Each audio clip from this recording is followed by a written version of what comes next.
So at the end of season two, Grace, things are seemingly going okay for the Stone family. The baby, even though there was a very close call and she was very premature, the baby is born. She's doing fine.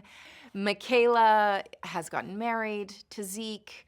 Then there's this horrible thing that happens with Cal where he's kidnapped by these three shadows, which take form in these three sort of nefarious characters. We save him, he's rescued. Zeke is suddenly cured of his, freezing disease, his death date. And it seems like everything's going pretty well for the family.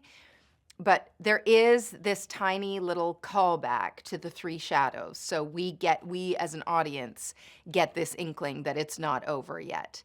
We start by sort of dipping our toe into the callings. They're like a little voice in your head, or a quick kind of vision that is sort of like, did I really see that? In season three, the callings just keep getting better and stronger, and I think it's sort of it's pulling us into the story more. It's pulling the characters deeper into the mystery and getting closer to solving them, although with every calling that you solve, it sort of opens up these other questions. We do get to see somebody from Grace's side of the family. It's kind of a thing in the first two seasons. You never meet anyone from Grace's side of the family, which is a bit curious given everything that she's been through.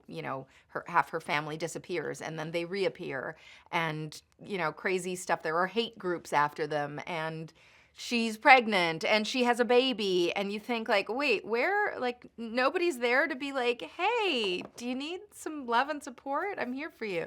So finally, we do get to meet someone from Grace's side of the family and to understand why there hasn't been anyone knocking at the door offering love and support. We will meet Grace's stepbrother, who is played by the actor Warner Miller, who's wonderful. He was a wonderful actor to work with, and it was actually a really nice little story arc that we played out together. We have a new character that will be introduced. Then she becomes kind of a family member for the Stones, and she's very vulnerable and innocent.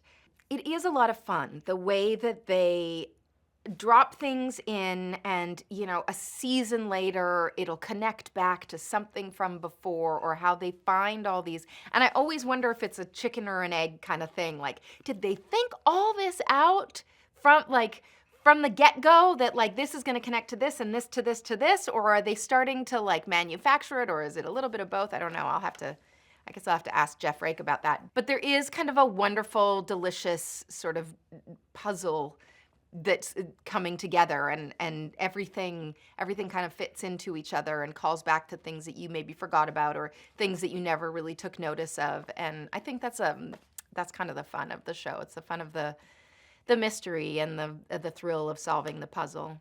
Grace and Ben in season three are connected but separated. There's going to be a time of separation, physical separation between them. In the first half of the season, there isn't as deep of a, like, let's solve this together kind of thing. So Ben is a little bit, you start to see how this turns into him kind of pulling away a little bit, because he is experiencing all these very strong callings, and Grace is dealing with the children and her brother and some things that happen in her personal life. It does create a bit of a fissure there, where they're not kind of traveling on the same path exactly. I think from the beginning, Manifest has always kind of had this sort of science versus religion / mythology thing going on. I think it's something that we all kind of encounter in life. Everybody has their different levels of spirituality or superstition, or whatever it is that, there is no science to back. You see Ben from season one traveling this big arc from being like pure scientist, not believing any of the, mystery and kind of gobbledygook of the callings, to kind of by season three, he's full on buying into it. sometimes it's Michaela that's having to bring him back and remind him that he's the scientist, that he's the logic guy. It's kind of fun to dabble in, even if you are someone who's like strictly a scientist. It is fun to dabble in just sort of the magic of mythology.